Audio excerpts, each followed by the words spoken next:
Primeramente, la versión original que tenía este delito de relaciones sexuales antes de la reforma se encontraba contenido en el artículo 159 de nuestro Código Penal y venía a establecer, esta era la versión original, donde hablaba de quien aprovechándose precisamente de la edad o de la minoría de edad de una persona, se hiciera acceder o tuviera acceso carnal por vía anal o oral o vaginal con una persona de cualquier sexo que estuviera en un rango entre 12 entre 12 y 15 años de edad.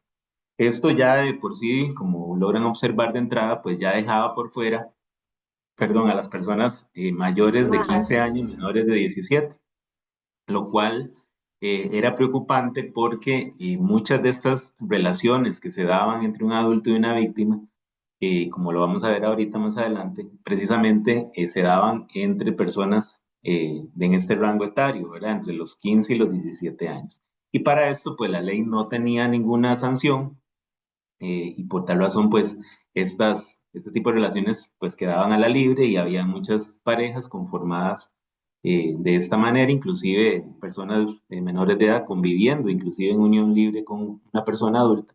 Y esto pues escapaba del alcance de la ley, porque como les digo, pues no había sanción para esa relación que se daba de una persona mayor de 15 años. Eh, la ley no solamente habla de acceso carnal, sino también pues habla de la introducción de dedos u objetos, ¿verdad? Por vía anal o vaginal, lo cual amplía pues claramente eh, que no solamente debe darse el acceso carnal como tal, sino también en este caso. Y aquí únicamente lo que establecía era una pena de 4 a 10 años, es decir, una pena inferior, ¿verdad? O sea, mayor cuando la víctima fuera mayor de 12 y menor de 18, pero en el supuesto, y adicionaba esto, y por eso les indico que dejaba fuera a las personas mayores de 15 años, porque únicamente se sancionaban las relaciones sexuales mayores entre personas adultas y mayores de 15 años y 17 años, si el imputado o la persona denunciada o agresora tuviera una relación de parentesco, ¿verdad? De ascendiente, tío hermano o consanguíneos, tutor o guardador. En esos casos sí se sancionaban ese tipo de relaciones, pero sabemos que no en muchas ocasiones existe esa relación de parentesco entre la víctima y el victimario y a partir de eso pues no se podía sancionar ese tipo de relaciones cuando no había ningún tipo de relación consanguínea o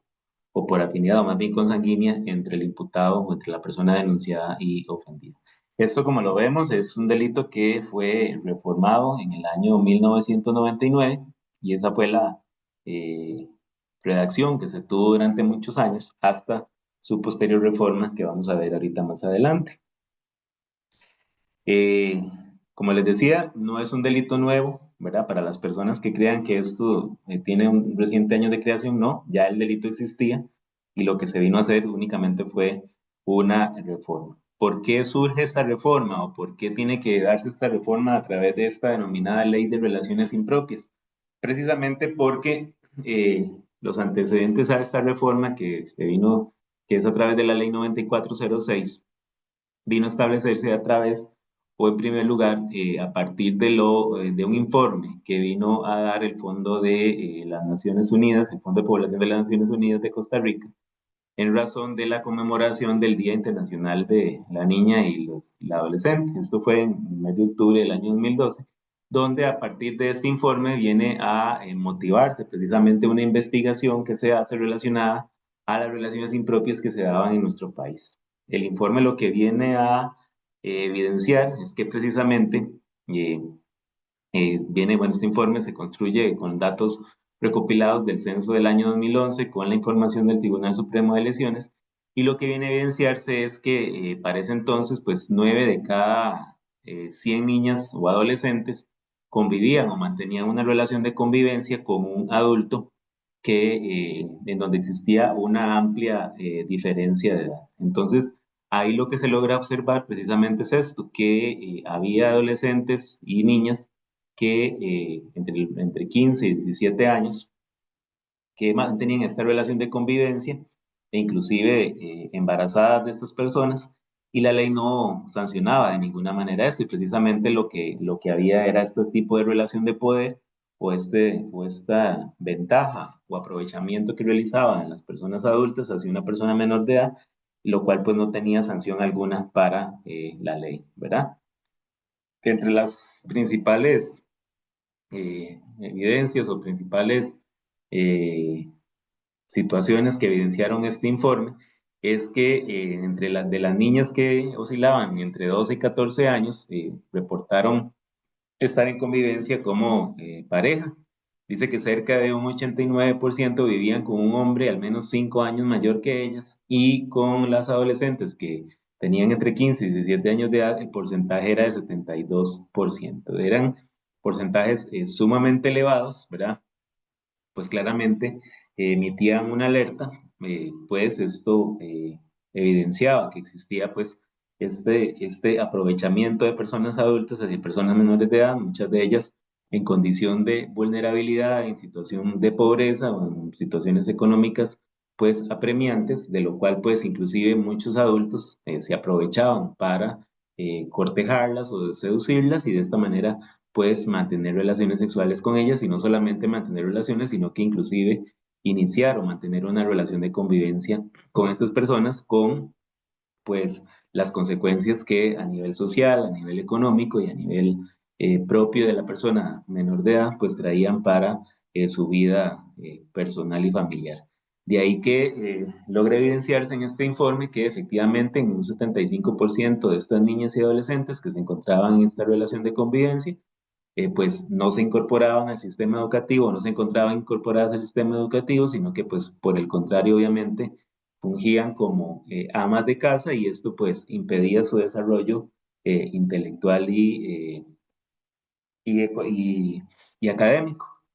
Y con el agravante en muchas de ellas, en alrededor del 60%, donde tenía al menos una hija o un hijo producto de esta relación impropia, ¿verdad? Entonces, es esto precisamente lo que viene a levantar la alerta en nuestro país, y pues a partir de esto pues se busca la reforma legal de esta ley para evitar que este tipo de relaciones se siguieran dando, y pues evitar de esta manera las consecuencias pues ya que les acabo de mencionar.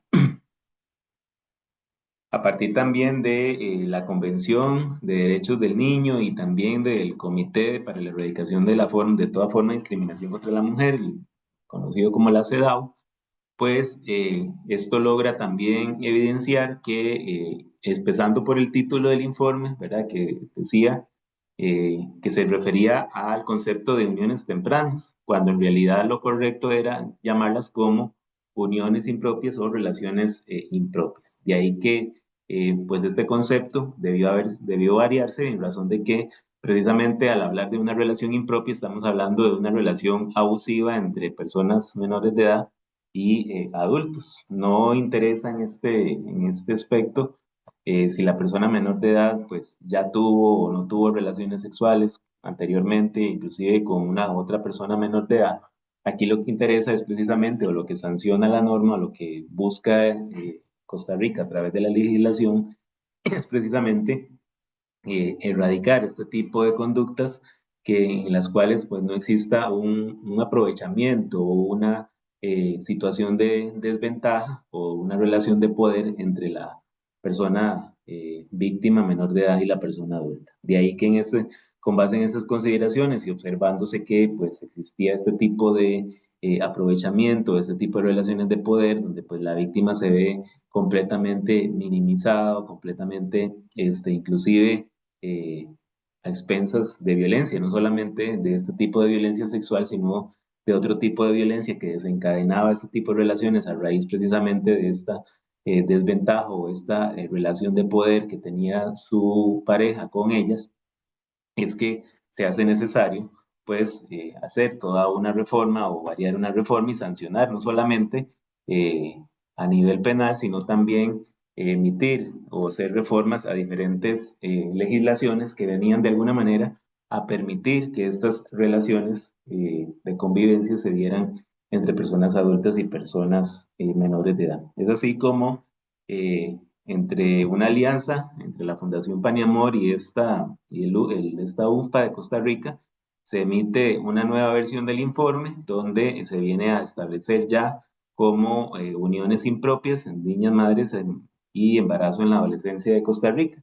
Y lo que viene pues ya a marcar el inicio de esta legislación o de estas reformas legislativas que se tuvieron que hacer para pues que estas relaciones pues no se siguieran dando o se evitara más bien eh, su unión. En ese sentido, dice, en línea con lo planteado sobre el uso de la acepción unión, su calificación con el adjetivo de tempranas resulta propio de un orden social adultocéntrico que, entre otras cosas, se arroga la determinación de cuando una acción de una persona menor de edad deviene en temprana o tardía con base solo en criterio de edad. Esto crea esa relatividad cultural que subyace de normas sociales que legitiman y perpetúan la violencia de género en contra de las niñas y las adolescentes mujeres, donde son otros quienes deciden, ¿verdad?, cuándo están listas o no. Por eso es que el criterio de llamar las uniones tempranas era incorrecto, porque se limitaba o se remitía a una visión, como lo dice aquí, adultocéntrica, ¿verdad? No desde la condición etaria o la condición de vulnerabilidad o la inmadurez sexual que podían tener estas personas menores de edad, sino a partir de lo que se considerara o estuviera a criterio de las personas adultas cuando una relación era temprana o cuando se podía considerar temprana o no. De ahí que por eso es que es erróneo el concepto de llamarla unión errónea, una unión temprana, sino que era más adecuado pues llamarlas uniones impropias o uniones o relaciones impropias o ilegales para pues dejar de normalizar este tipo de uniones, ¿verdad? Y de esta manera verlas como algo ilegal o algo impropio entre una persona menor de edad y una persona adulta. Es aquí donde surge la Ley 9406, que llamada Ley para el Fortalecimiento de la Protección Legal de las Niñas y las Adolescentes Mujeres ante situaciones de violencia de género asociadas a relaciones abusivas. Esto, como más fácilmente conocida, ¿verdad?, como la Ley de Relaciones Impropias y como así la conocen la mayoría de gente. Y esta fue aprobada, perdón, el 30 de noviembre del 2016 y entra a regir a partir de su publicación en la Gaceta del 13 de enero del año 2017. Es decir, a partir del 2017 es que estamos aplicando esta reforma que se hizo, pero como reitero, antes del 2017 ya había una sanción para este tipo de relaciones, lo que pasa es que era un poco este, inadaptada, por decirlo así, a la situación y al contexto social y real que estaba viviendo Costa Rica para ese entonces. De ahí que por eso es que se hizo necesaria esta reforma para ampliar precisamente el marco legal de protección a las personas menores de edad, independientemente de si éstas tuvieran o no un vínculo con el agresor, y de esta manera se vino a prever y a sancionar este tipo de situaciones o de relaciones abusivas entre personas menores de edad y personas adultas. Esta ley, como les indicaba, ¿verdad?, no solamente trae una reforma legal al Código Penal para sancionar pues severamente o ampliamente este tipo de relaciones, sino que causa, digamos, un efecto en otras leyes, como por ejemplo se modifican las causales de suspensión de autoridad parental tras demostrarse agresiones en perjuicio de personas menores de edad. Esto claramente incluye eh, cuando las víctimas o las personas que están a cargo, más bien las personas o los padres o las madres, tutores, guardadores de las personas menores de edad, no vienen a tratar de solventar o a tratar de evitar más bien que estas relaciones entre un adulto y sus hijos o hijas se den, sino que al contrario, de alguna manera las promueven o inclusive las permiten, y a partir de esto es que se modifican estas causales de suspensión de la autoridad parental cuando una persona menor de edad está siendo expuesta o está siendo o teniendo este tipo de relaciones con una persona adulta y los padres pues no hacen nada para evitarlas o impedir que las mismas se sigan dando. Y a partir de esto es que también incide la reforma respecto de las causales para que un padre o una madre le sea suspendida su autoridad parental, demostrándose pues que existe este perjuicio en perjuicio de esas personas menores de edad. Se penaliza, que es la reforma o lo que aquí nos interesa, ¿verdad? Que es, ya se llegan a penalizar las relaciones sexuales con personas menores de edad cuando exista una relación de diferencia de edad suficiente para establecer relaciones de poder a causa de la edad. Esto pues claramente tiene que ver también con una situación a nivel psicológico, ¿verdad? De cuándo una persona se puede encontrar en una relación de poder a partir de su edad y de la edad adulta de la persona que tiene la persona adulta. Y es por esta razón que ahora, como lo vamos a ver, la reforma que se hizo al tipo penal de relaciones sexuales con persona menor de edad, pues viene a variar o viene a establecer o a diferenciar los rangos etarios y a partir de ahí la diferencia de edad que se sanciona este tipo de conductas cuando existe esta diferencia de edad. Asimismo, también se prohíbe el matrimonio de las personas menores de edad de 18 años en Costa Rica. Recordemos que antes de esto, el matrimonio entre personas menores de edad era permitido bajo ciertas condiciones y siempre que la persona tuviera la posibilidad de emanciparse, ¿verdad? De buscar la emancipación de sus padres y a partir de eso se le daba esa licencia o ese derecho a la persona menor de edad de poder contraer matrimonio con una persona adulta. Con la reforma de esta ley, lo que viene es precisamente a prohibirse completamente este tipo de matrimonios entre personas menores de edad de 18 años de edad pues obviamente la ley no podía de alguna manera prohibir este tipo de relaciones si estamos hablando que son sancionadas o son sancionables las penas, las relaciones sexuales con personas menores de edad, pues obviamente tenía que haber una armoniosidad entre toda la legislación y a partir de esto es que tenía que también prohibirse el matrimonio de personas menores de edad con personas adultas. Aquí una de las reformas que surge a partir de la aprobación de esta ley de relaciones impropias es la reforma al Código de Familia. Dice que la primera de ellas consistió en eliminar el matrimonio de la persona menor de edad. Como les decía, ¿verdad? Antes se permitía el matrimonio de una persona mayor de 15 años, menor de 18 años, a través de la emancipación. Esto pues completamente se eliminó. La segunda variación fue la modificación sobre el artículo este que tiene que ver con la suspensión de la patria potestad, que habla de que cuando termina, o la suspensión más bien de la autoridad parental terminaría por la mayoría adquirida de la persona menor de edad, y ahí el padre no tiene, o el padre, la madre o el tutor ya no tendría ese derecho sobre la persona menor de edad. Por la declaratoria judicial de abandono también, por encontrarse la persona menor de edad en riesgo social, de acuerdo al artículo 175, y no exista oposición de los padres o cuando suspendía el derecho ellos no demuestren haber modificado la situación de riesgo para la persona menor de edad en el plazo que el juez les haya otorgado. A partir de esto, como vemos, cuando el padre o la madre incurra en una situación o exponga una situación de riesgo a la persona menor de edad, podría suspenderse el ejercicio de la patria potestad precisamente por el riesgo que implica para una persona menor de edad pues estar en este tipo de relaciones abusivas con una persona mayor de edad. Y cuando también habla, dice, cuando la persona menor de edad haya sido objeto de violación, abuso sexual, corrupción o lesiones graves o gravísimas de quienes la ejercen. Claramente, pues es a partir de esto que cuando se cometen este tipo de eh, actos sexuales o actos abusivos que constituyen un delito provenientes de los mismos padres, tutores o guardadores, pues sin duda alguna procede en la suspensión de la patria potestad.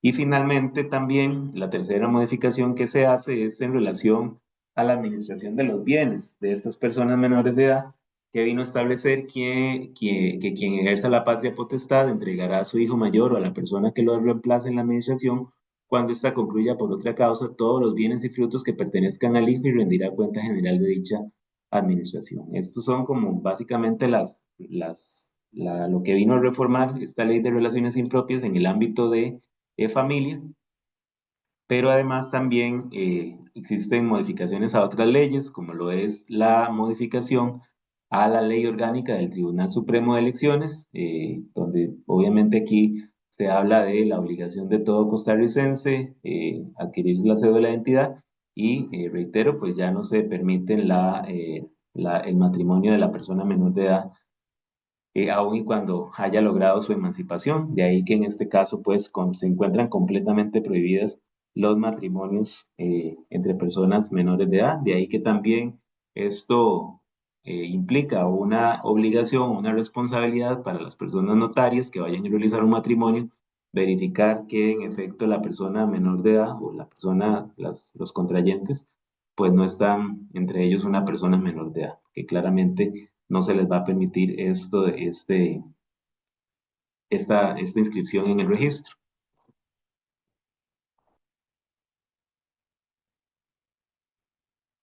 Y aquí tenemos lo que vamos a lo que vamos a conversar ampliamente hoy, que es precisamente la reforma al Código Penal. Aquí surge también un agravante que se hace al artículo 161 del Código Penal, que tiene que ver con el delito de abusos sexuales contra personas menores de edad.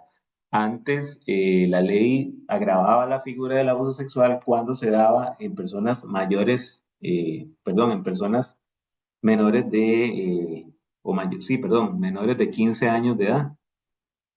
Perdón, antes se agravaba la figura cuando las personas eran menores, cuando se cometían en perjuicio de personas menores de 13 años de edad. Y con esta reforma lo que viene a agravar o aumenta es que ya no se va a agravar la figura cuando se trate de una persona menor de 13 años de edad, sino que a partir de que sea una persona de 15 años de edad hacia abajo, ¿verdad? Entonces, esto también vino a traer esta reforma y finalmente lo que hace es, se da la modificación al artículo 59, perdón, del Código Penal, que habla sobre las relaciones sexuales con persona menor de edad. Esta es la redacción actual que tiene este delito, que sanciona con pena de prisión quien se haga acceder o tenga acceso carnal por vía oral, anal o vaginal con una persona menor de edad, siempre que no constituya delito de violación en los siguientes supuestos. Aquí hace la salvedad del delito de violación porque aquí estamos hablando de relaciones sexuales consentidas, ¿verdad? Y consentidas no quiere decir que haya un permiso, ¿verdad? Para que la persona menor de edad consienta, porque muchas veces se malentiende o se malinterpreta que por ser consentidas, pues la persona tiene libre disposición sobre su sexualidad. Y la verdad es que no. Lo cierto es que la legislación precisamente lo que busca es limitar de alguna manera y no tanto por una limitación al derecho de la sexualidad que podría tener una persona adolescente, ¿verdad? Sino también es más que todo sancionar, como les indicaba, el aprovechamiento que hace la persona adulta de la condición etaria de esta persona, ¿verdad? Como les digo, por su inmadurez sexual, por su condición socioeconómica, etcétera, etcétera, que vienen precisamente a hacer que surja este aprovechamiento o estas relaciones de poder entre personas adultas y personas mayores de edad. Y es precisamente cuando hablamos de relaciones sexuales consentidas, no porque se consienta, reitero, que la persona menor de edad tenga esa libre disposición, sino porque no hay situaciones que vayan en contra o que vengan a eliminar el consentimiento de la persona menor de edad, como si ocurre en el delito de violación, ¿verdad?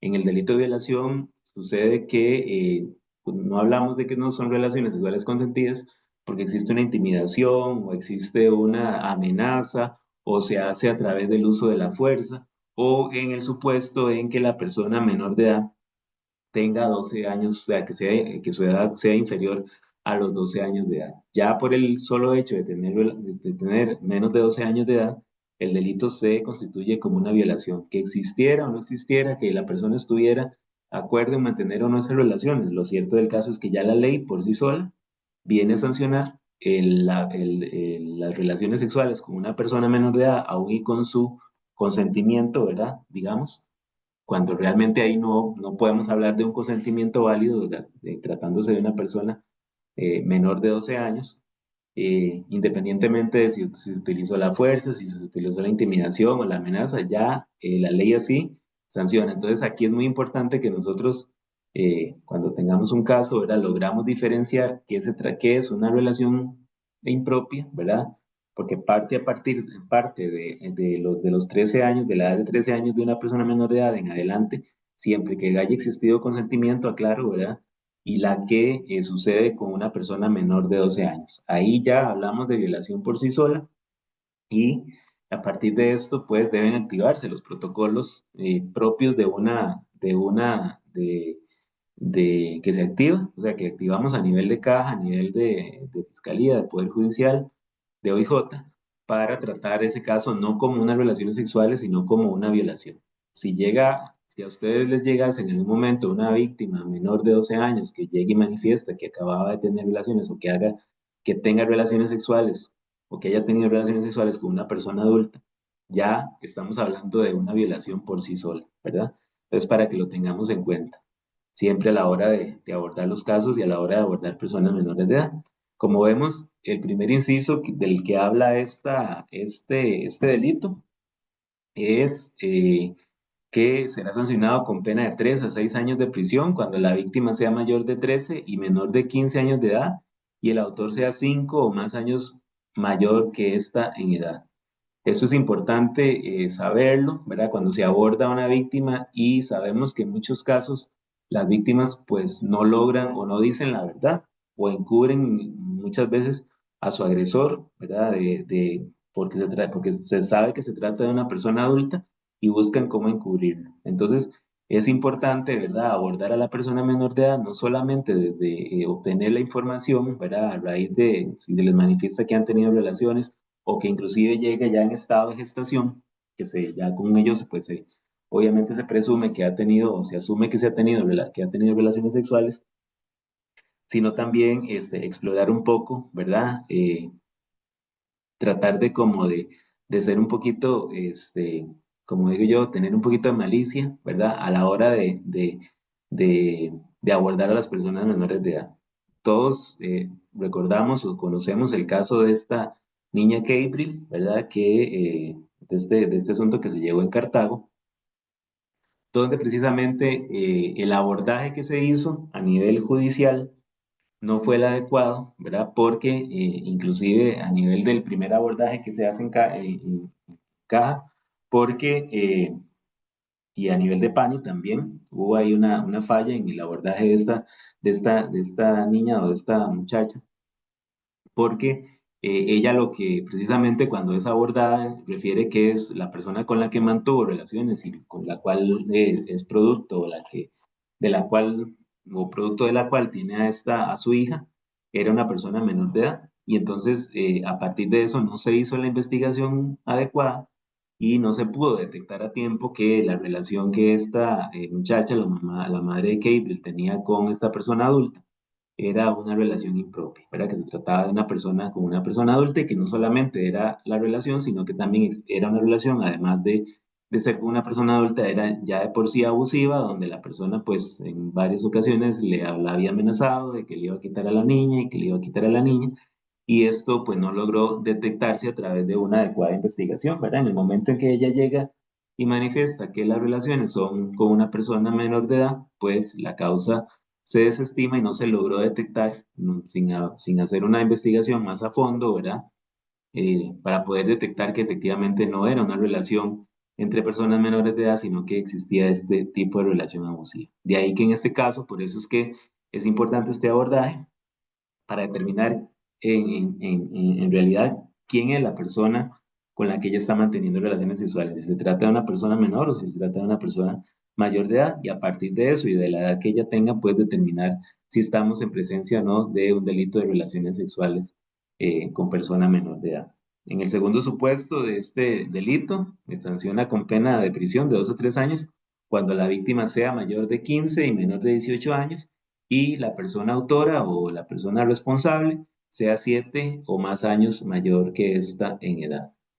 Asimismo, también en el inciso 3 viene a sancionar con pena mayor de 4 a 10 años si se dan algunos de los supuestos del inciso uno y el inciso 2, pero que además de esto, el autor tenga respecto de la víctima una relación de parentesco, sea el tío, sea la del hermano, la hermana, el primo, la prima, o una relación de consanguinidad, afinidad, hasta el tercer grado, o inclusive cuando se encuentre en una posición de confianza o autoridad con respecto de la víctima o su familia, medie o no relación de parentesco. En este caso, debemos hacer ver que la mayoría de este tipo de relaciones rara vez se entablan o se establecen sin mediar una relación de confianza, ¿verdad? La mayoría de ellas pues son seducidas al principio, ¿verdad? Por su agresor, buscan cómo hacerles creer, ¿verdad? Que esa persona se encuentra enamorada de ellas, y buscan cómo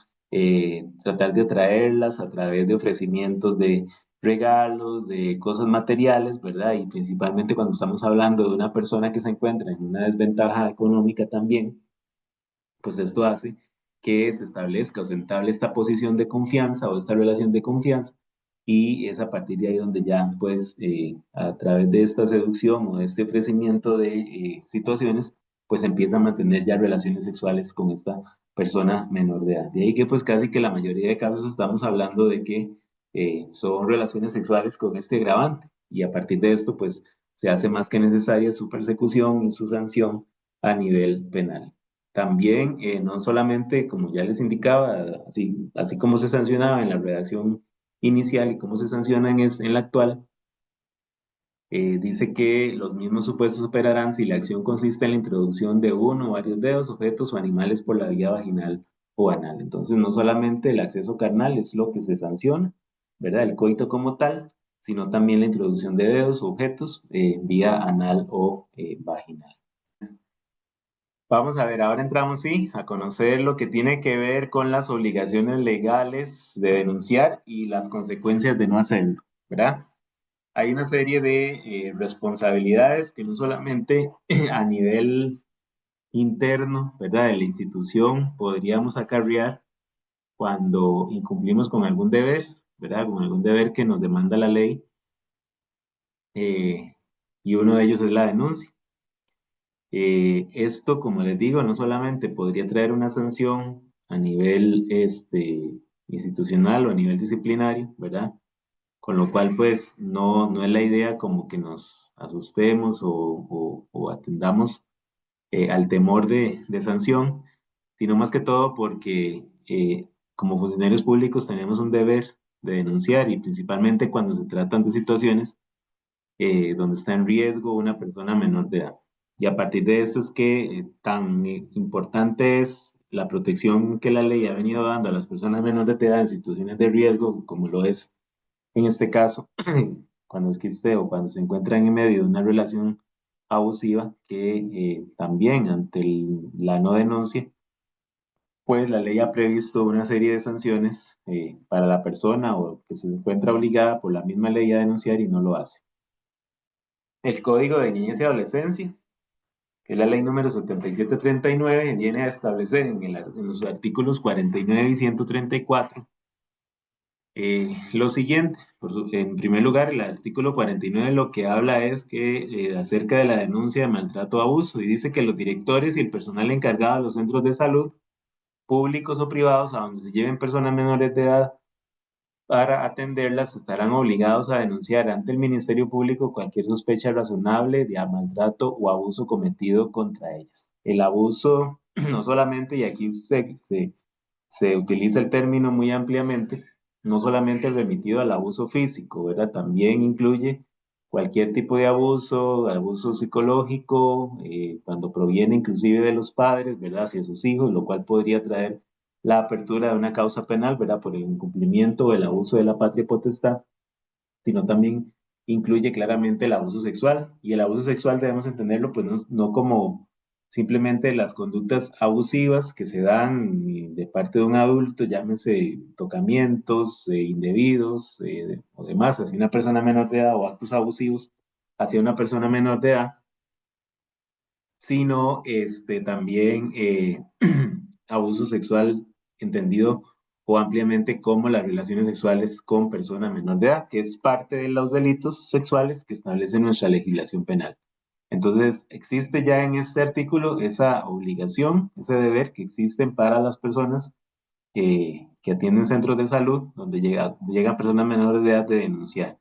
Dice, por su parte, el artículo 134, dice, comprobada en sede administrativa la existencia de indicios de maltrato o abuso en perjuicio de una persona menor de edad, la denuncia penal deberá plantearse en forma inmediata.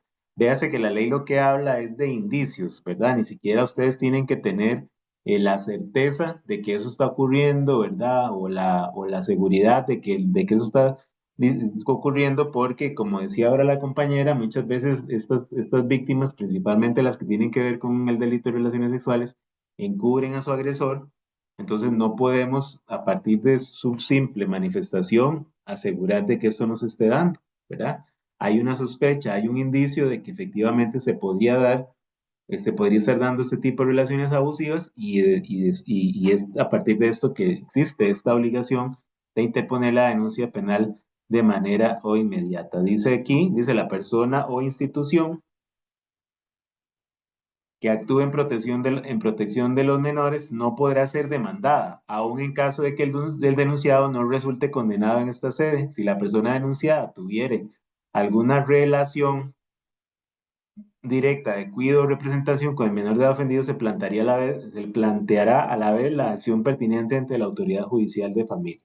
Esto significa que eh, no debemos tener miedo, ¿verdad? De poner en conocimiento esas denuncias que después digan, es que a mí me denunciaron falsamente, porque eso no es así, o mi hija o mi hijo dijo que con quien tenía relación era con una persona de la edad de ella, o que era una persona adulta, pero que no tenía la diferencia de edad que exige la ley para que fuera acusada como delito, ¿no?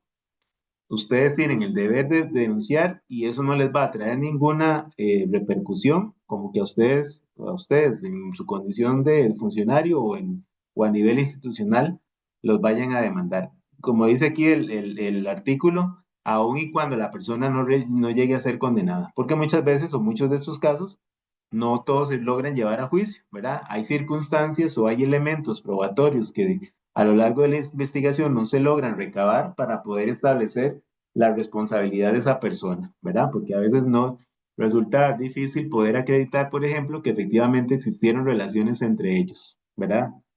Cosas de esas, ¿verdad? Que a veces hacen que la fiscalía, pues lamentablemente tenga que pedir la desestimación o el sobreseimiento de la denuncia y que no resulta en una condena.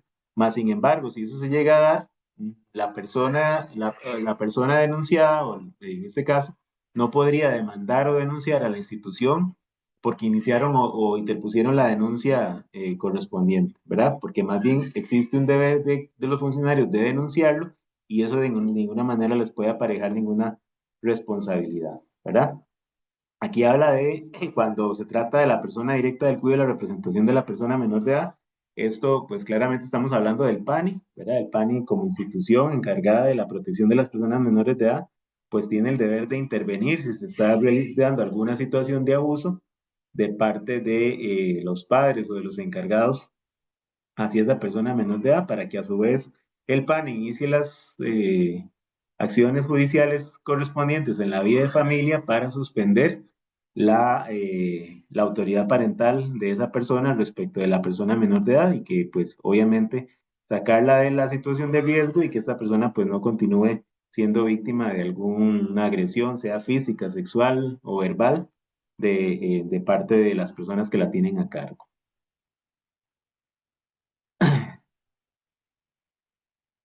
De igual forma, el artículo 281 del Código Procesal Penal establece una obligación hacia los funcionarios de denunciar los delitos perseguibles de oficio, que es lo que les hablaba ahora, los delitos que son de acción pública.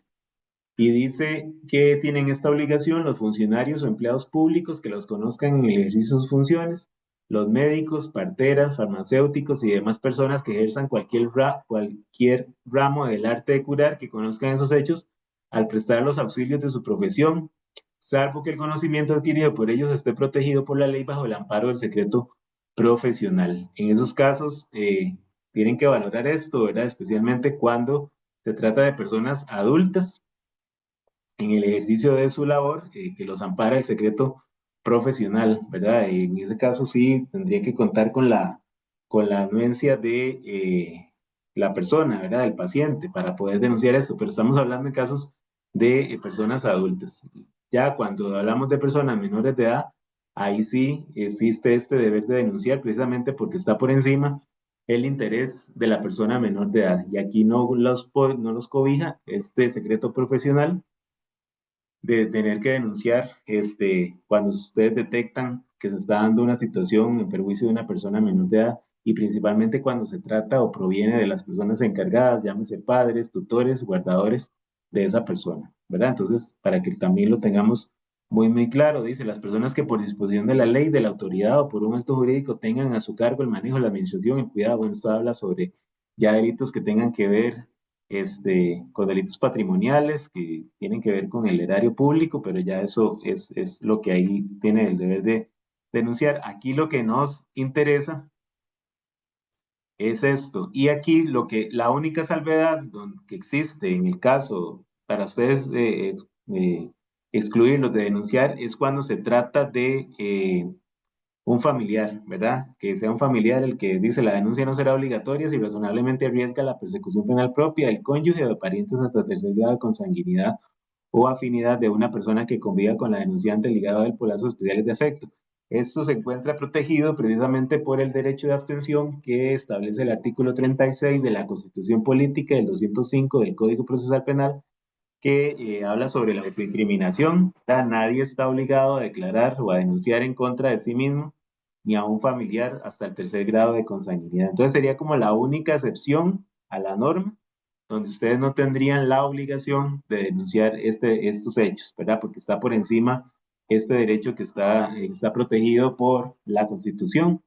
Entonces, es como la única excepción. Ahora, ¿qué pasa si alguno de nosotros, no denuncia? O sea, estando en la obligación de hacerlo, no lo denuncia. Esto, como les digo, no solamente podría traer consecuencias a nivel disciplinario o a nivel civil, inclusive, ¿verdad? Sino implicaciones a nivel penal.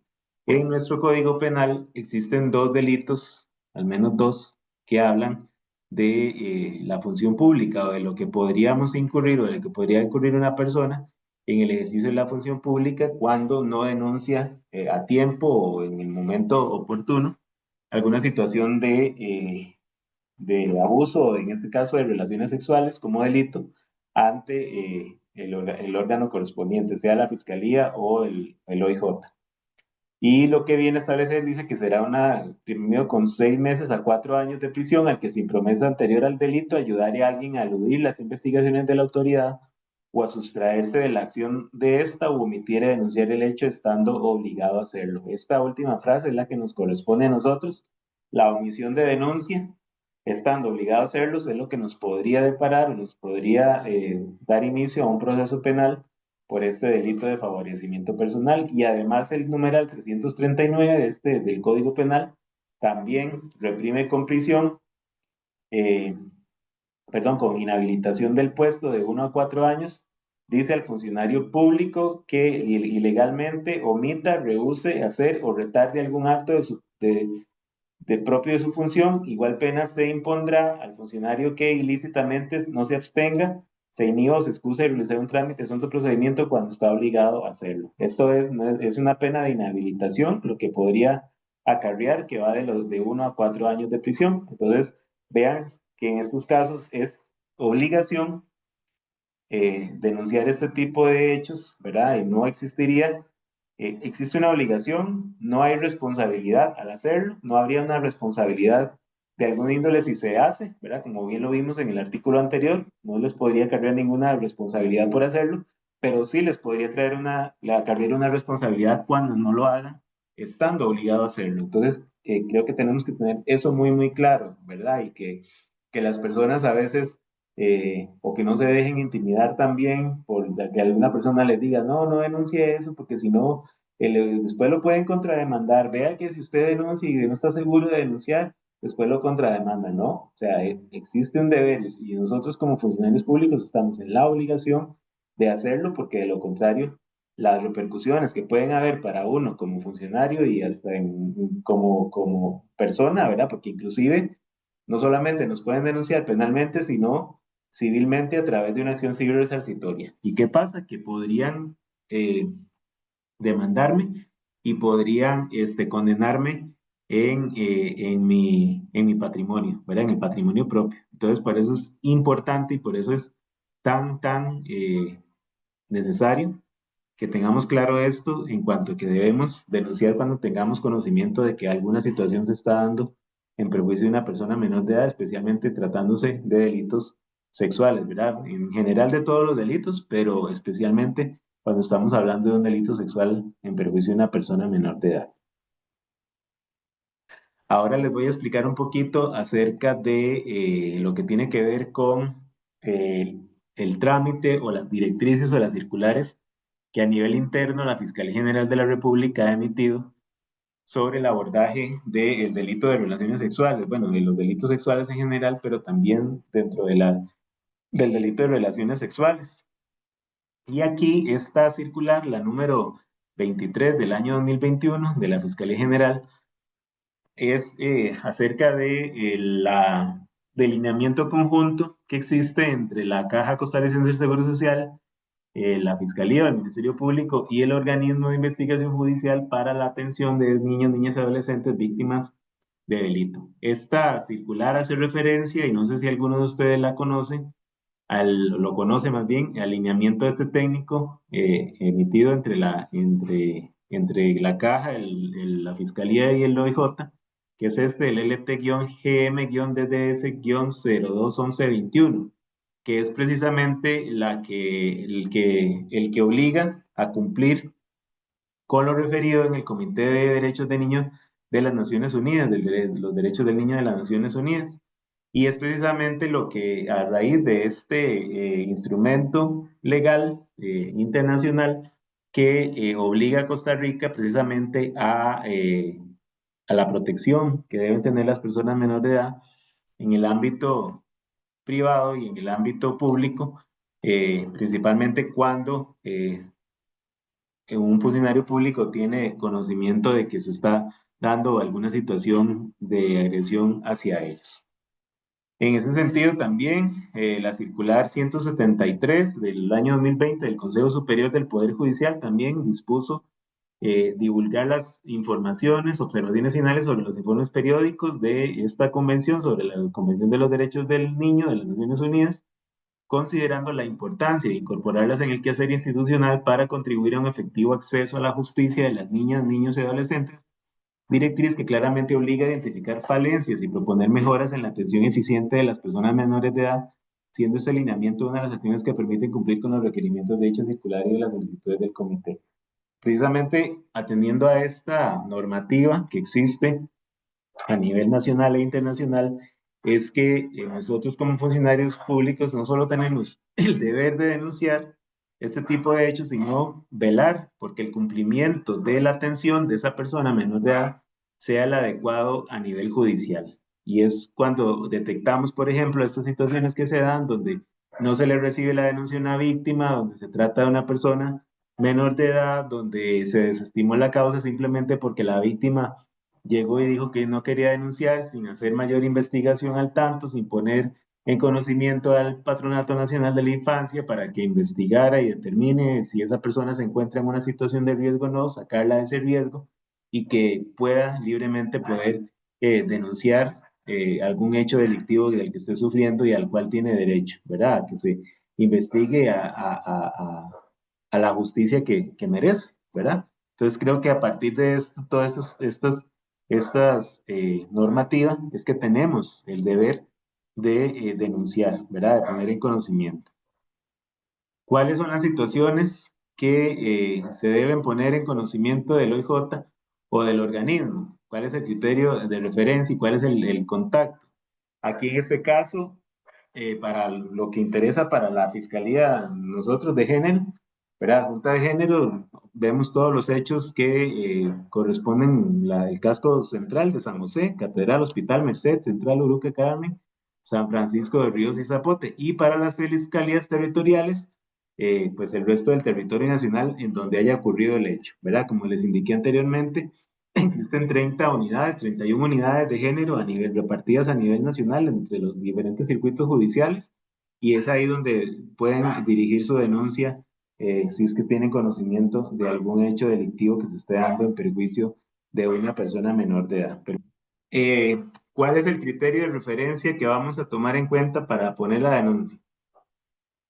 Eh, bueno, que la persona menor de edad, en los casos en los que se tenga, claramente, ¿verdad? Denunciar si se sabe que la persona es mayor de edad cuando sucedió el hecho y se tenga el nombre completo y la dirección, ¿verdad? O al menos el nombre completo, porque al final la dirección pues no es tan necesaria cuando a veces podemos echar fuente o mano de otras fuentes para poder ubicar la dirección. Si se tiene, pues perfecto, ¿verdad? Entre más datos se puedan aportar a la denuncia, pues mejor. Pero si no se tienen, al menos si se tiene el nombre, pues sí. Si no se tiene el nombre, entonces eh, lo que hacemos es ubicar o hacer una investigación a través de el OIJ, para lo cual pues la denuncia debe remitirse al órgano de investigación judicial, de ahí la diferencia de cuándo una denuncia se interpone directamente en la fiscalía y cuándo en el OIJ, cuando se tiene o no se tiene individualizada la persona denunciada, ¿verdad? Entonces, a partir de esto, pues el organismo de investigación judicial, de acuerdo al artículo 281 del Código Procesal Penal,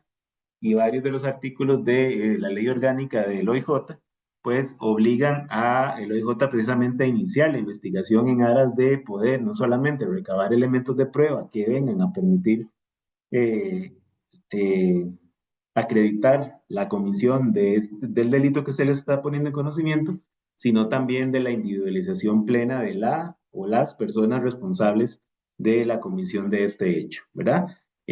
Aun y cuando no se tenga o si se tiene duda de si la persona es mayor o menor de edad, igual denúncielo, ¿verdad? Si se trata de si lo que están diciendo es una persona menor de edad, que es la persona que cometió el hecho, pues entonces lo denuncian ante la Fiscalía Penal Juvenil, pero si le están diciendo que es una persona adulta, la presentan ante la Fiscalía de Género o a la Fiscalía Territorial, si es que fuera de San José. Entonces, en cualquiera de los dos supuestos, lo denuncian. Ahí está igual el correo de contacto que les acabo de remitir ahí en el chat, por si tienen alguna situación o si necesitan referir alguna denuncia, cualquier referencia que tengan, la remiten a ese correo y ahí nos va a llegar. Si fuera de otro lugar o fuera de San José, también nosotros nos podemos encargar de hacerla llegar a la fiscalía territorial que corresponda para que se inicie la investigación en esa fiscalía. Ahora bien, ¿cuál es el trámite que a nivel de fiscalía nosotros realizamos? Y es lo que les explicaba ahora, en caso de que nos denuncien o nos pongan en conocimiento algún delito de relaciones sexuales con persona menor de edad. Existen dos supuestos. El primero de ellos, ¿verdad? Dos escenarios. El primero de ellos es cuando la víctima no desea denunciar y el segundo es cuando la víctima sí quiere denunciar. Cuando la víctima quiere denunciar es más sencillo, ¿verdad?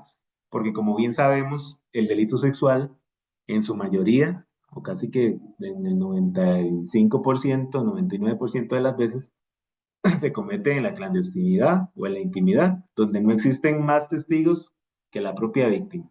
Entonces, es la víctima normalmente la que nos logra o la que nos permite dar mayor datos de información o es la mayor fuente de información con la que cuenta la fiscalía para poder acreditar este delito en juicio. Entonces, cuando la víctima nos denuncia, para el fiscal es más sencillo poder recabar elementos de prueba a partir de la denuncia que vengan a acreditar que ese delito se cometió, ¿verdad? Inclusive la participación activa de la víctima por ejemplo, cuando estamos hablando de víctimas embarazadas, que nos permite a nosotros poder hacer dictámenes estos de paternidad, ¿verdad? O de comparación genética para establecer el vínculo o la pertenencia del producto de esas relaciones sexuales con esa persona adulta, ¿verdad? Entonces, cuando hay esa anuencia y esa participación activa de la víctima, pues para la fiscalía es más sencillo poder acreditar estos hechos. Pero ¿qué pasa, como les decía ahora, cuando la víctima no quiere denunciar? O sea, que se niega rotundamente porque están cubriendo a la persona, porque simplemente no le interesa o porque inclusive muchas veces, y eso sucede mucho, que ellas no ven esto como un delito, ¿verdad? No sienten que esto deba ser investigado o que la persona siente que no es necesario o inclusive muchas dicen, no, es que ¿para qué lo voy a denunciar si yo consentí en tener relaciones, ¿verdad? Él no me obligó, no usé la fuerza, no usó la violencia, ¿no? Pero hay que hacerles entender, ¿verdad? Que aunque no haya habido violencia, aunque no haya habido... no fueron obligadas, ¿verdad? Que no lo hicieron contra la voluntad, la ley ya lo castiga como un delito y explicarles el por qué es un delito, cuáles son las consecuencias de estar o las posibles consecuencias de estar en una relación de este tipo abusivo, este tipo de relaciones impropias y a partir de eso, pues, promover o convencerlas de la denuncia. Pero aparte, a pesar de eso, tenemos muchas víctimas que sí, que en efecto se niega a denunciar y esto dificulta un poco la labor de investigación del Ministerio Público. Sin embargo, como les indicaba anteriormente, hay una serie de diligencias mínimas que debemos hacer como fiscales y fiscalas del Ministerio Público y principalmente los que estamos asignados a la materia de género, que debemos realizar antes de proceder a desestimar un caso o de archivar un caso. En esos casos, recibimos la denuncia referencial, normalmente del padre, de la madre o de la persona encargada de la persona menor de edad, ¿verdad? Que nos refiere o que nos puede también brindar muchos datos que son importantes a la hora de hacer la investigación, ¿verdad? Un posible sospechoso, así, bueno, es que yo veía a mi hija que se contactaba con fulanito, ¿verdad? O con fulanita, que yo los veía juntos, le veía mensajes donde ellos se hablaban de tener relaciones, ¿verdad? O eso, que también es otro elemento importante a la hora de recibir una denuncia referencial. Cuando ustedes reciban a estas personas menores de edad que van acompañadas de su adulto responsable, es importante que también aborden un poco a esta persona, porque estas personas también nos pueden dar muchos datos que nos permiten a nosotros poder establecer una línea de investigación a partir de la cual dar inicio, ¿verdad? Muchas veces los papás saben, conocen o se dan cuenta porque justamente revisándole el celular a su hijo o a su hija, observa que está teniendo una relación o está teniendo una conversación con una persona que es una persona adulta, que inclusive es un vecino o es un familiar o es alguien conocido o es un docente, ¿verdad? De la escuela o del colegio con el que está teniendo ese tipo de relación. Y también por eso es importante la denuncia, no solamente para establecer que se hayan dado unas posibles relaciones sexuales, sino también en la ley. Ahora son sancionados muchos delitos en el ámbito digital. Está el delito, por ejemplo, de seducción de menores por medios electrónicos también, que es cuando precisamente la persona menor de edad entabla conversaciones de índole sexual o de índole erótico con una persona mayor de edad. Aquí no hay límite de edad, aquí no importa si la diferencia de edad entre la persona víctima y la persona adulta es de 5 o de 7 años en relación a la edad que tenga la víctima, no, aquí simplemente con el hecho de que una persona adulta es decir, a partir de los 18 años, mantiene conversaciones de contenido sexual, sea a través de redes sociales, al WhatsApp o cualquier medio, ya es un delito por sí, ¿verdad? Y si hablamos todavía de que ha habido eh, intercambio de material eh, de explotación sexual, como por ejemplo cuando le piden de fotografías o videos desnudas o realizando actos sexuales, o a esa persona le envía también de materiales de contenido, estamos hablando de un delito también, delitos de difusión de pornografía. Entonces, eso también, por eso es importante la denuncia, porque no solamente podemos abordar el tema de las relaciones sexuales, en los cuales tal vez y muchas veces no tengamos prueba, pero sí podríamos tener prueba, por ejemplo, de un delito de difusión de pornografía o un delito de seducción de menores. ¿Verdad? Que los papás llegan y denuncian y dicen, sí, yo vi que él tenía la conversación, que tenía la conversación, y esto también nos permite ir más allá de de un solo delito de relaciones sexuales, sino que podemos abordar e investigar otro tipo de delincuencias. De ahí que la denuncia referencial para nosotros es muy importante, aun y cuando no tengamos la denuncia de la víctima, ¿verdad? Pero sí, claramente la denuncia de la víctima es primordial, es importante, es muy, muy importante, pero no significa que sea el único elemento del cual podemos echar mano. Ahí incorporamos a la persona al programa de atención a la violencia infantojuvenil que está a cargo del Departamento de Trabajo Social y Psicología del Poder Judicial, donde también se orienta a la víctima, ¿verdad? Para su denuncia, para que de alguna manera orientarla sobre el proceso, las implicaciones que esto puede traer, ¿verdad? La no denuncia de ella, qué implicaciones a nivel personal o a nivel académico o a nivel, ¿verdad? En algún área de su vida podría traer como consecuencia. Entonces también, pues tenemos a mano la incorporación de este programa de atención a la violencia infanto-juvenil. Si la persona no quiere interponer denuncia o la persona encargada no le cree o no apoya a la persona menor de edad, que en muchas ocasiones esto se da, ¿verdad? A veces la persona encargada, lejos de apoyarla o lejos de incentivar la denuncia, como les decía, más bien encubre la situación porque le beneficia o de alguna manera le conviene que esta relación entre su hija o su hijo menor de edad se dé, porque está obteniendo algo a cambio, está obteniendo un beneficio adyacente o demás, que por esa razón no denuncia. Entonces, ¿qué se hace en estos casos? Pues obviamente pedimos la intervención del PANI, ¿verdad? Con base en los artículos 108 y 111 del Código de la Niñez y Adolescencia, porque claramente está habiendo un incumplimiento en el ejercicio, en los deberes que esa persona tiene en el ejercicio de la patria potestad. Le damos audiencia al PANI precisamente para que se apersone el proceso.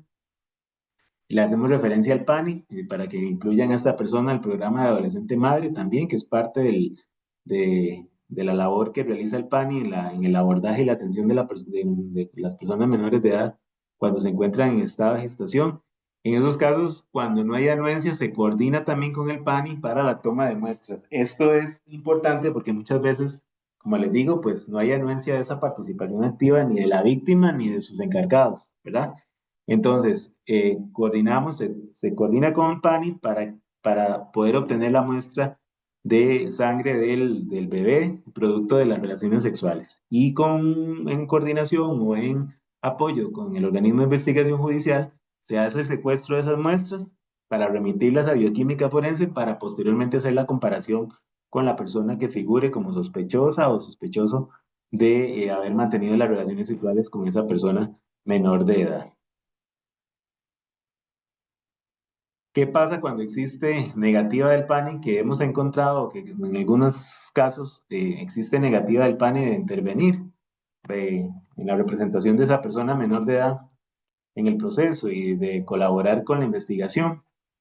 Eh, lo que hacemos es gestionamos a la dirección regional de esa oficina, de la oficina local que no esté prestando o que esté negando su colaboración para poder obtener estos elementos de prueba. Entonces, como les repito, el PANI tiene la obligación legal como ente rector y constitucional de proteger los derechos de las personas víctimas de edad, también colaborar en las investigaciones de esta manera en pro de la protección de la persona menor de edad. Y es a partir de esto que entonces ellos tienen esta obligación de intervenir y de colaborarnos para la obtención precisamente de estos elementos de prueba que vendrían a podernos acreditar eventualmente el delito de relaciones sexuales. Si igual no obtenemos respuesta, pues entonces ya escalamos a la presidencia del PANI o a la gerencia técnica, ¿verdad? Para la intervención. Igual ustedes pueden echar mano de estos recursos, ¿verdad? Cuando tengan alguna situación donde requieren la intervención del PANI y el PANI no se niega, ¿verdad? Tómenlo en cuenta también para cuando sucede esto, ¿verdad? Que hay direcciones regionales que se encargan de cada oficina local o inclusive está el despacho de la presidencia o de la gerencia técnica ante la negativa del PANI de cumplir con lo que legalmente les corresponde, ¿verdad? ¿Qué pasa cuando anteriormente muchas de las causas que veíamos o que se veían por relaciones sexuales se desestimaban? Porque no teníamos, digamos, el relato de la víctima. Y al no tener el relato de la víctima, pues desconocíamos cuál era el lugar en donde se habían dado esas relaciones. Para una fiscalía poder entablar una acusación en contra de una persona que ha cometido un delito, parte de sus deberes que la ley le obliga es establecer las circunstancias de modo, tiempo y lugar en que ocurrieron esos hechos. Y con la negativa de la víctima, pues muchas veces tenemos la circunstancia de que no tenemos un lugar en donde se pudieron haber dado esas relaciones sexuales. Sin embargo, según lo establece el artículo 47 del Código Procesal Penal en su inciso D, cuando el hecho denunciado, cuando el hecho delictivo no tengamos, o sea, el lugar del hecho delictivo sea desconocido, eso no impide de ninguna manera para poder entablar una acusación en contra de esas personas. Y es así como muchos casos o varios casos han llegado a juicio y se ha logrado la condena, precisamente porque no se requiere saber con exactitud dónde se dio el hecho delictivo. Con el solo hecho de saber que esta persona estuvo embarazada o que quedó en estado de gestación producto de haber mantenido relaciones sexuales con esta persona, con lo cual venimos a acreditar con el dictamen de paternidad, ¿verdad? Es suficiente para poder establecer que efectivamente esta persona es responsable de haber cometido ese delito, ¿verdad? Que podrían alegar que eventualmente la defensa ha alegado en algunos juicios o en algunos procesos que es que no necesariamente se dio un exceso carnal, que se pudo haber dado bajo fecundación in vitro o que se diera de otra forma, que el embarazo se haya dado de otra forma que no haya sido por acceso carnal. Entonces, ahí la carga de la prueba le corresponde a la defensa. O sea, acredíteme, y según así lo han dicho los tribunales superiores, acredíteme que eso no se dio a través de un acceso carnal, sino que se dio a través de un método artificial. Entonces, por ahí se le ha cerrado el portillo a la defensa porque muchos defensores, ¿verdad?, han alegado eso, que es que se cabe la posibilidad de que esas relaciones no se dieron, que no hubo una relación, que no hubo contacto físico, no hubo acceso carnal. Pero entonces demuéstreme usted que se dio a través de un procedimiento artificial o un procedimiento médico. Entonces, por ahí también se le ha cerrado el portillo a la defensa para tratar de defender a las personas en este tipo de delitos alegando eso. Sin embargo, pues esto no ha prosperado a nivel de tribunales y es por eso que seguimos nosotros acusando estos hechos como relaciones sexuales con la ausencia de la declaración de la víctima. Para que ustedes conozcan, bueno, ya estos casos van a ser conocimiento del personal de los fiscales y fiscalas de género a nivel nacional. El trámite es inmediato. Eh, Garantizamos el apoyo emocional a la víctima a través del Departamento de Trabajo Social para que le haga el seguimiento, ¿verdad? O se haga la referencia o el acompañamiento, inclusive al momento de recibirla en el despacho, ¿verdad? Para motivarla a la denuncia y si en caso de que pues haya negativa de ella denunciar, se le solicita al organismo de investigación judicial de una vez que se, que se tenga conocimiento de los hechos. Esto hablando, perdón, ahí omití decirlos, cuando hablamos de, como en el caso de esta niña, Caitlyn, cuando se da la sustracción de una hija o un hijo producto de eso, ¿verdad? También la fiscalía conoce no solamente las relaciones sexuales que pudieron haberse dado entre la madre de esa bebé o de ese bebé, sino también las sustracciones que se dan producto de, o sea, las sustracciones de hijos que se dan, porque también, ¿verdad? La sustracción de un hijo de una persona menor de edad es un delito. Entonces, a partir de, si se da la sustracción de un hijo de una persona menor de edad, producto de estas relaciones sexuales, pues también nosotros asumimos el conocimiento de estos casos e inmediatamente hacemos de conocimiento al OIJ para que inicie la investigación inmediata si es que se ha dado, si es que se denuncia la sustracción de un bebé o de una bebé producto de esta relación impropia. Entonces, también para que ustedes lo conozcan y sepan que si en algún momento les llega algún caso de este tipo, pues también lo denuncien ante el personal o la Fiscalía de Género correspondiente. Y eso sería todo por el momento.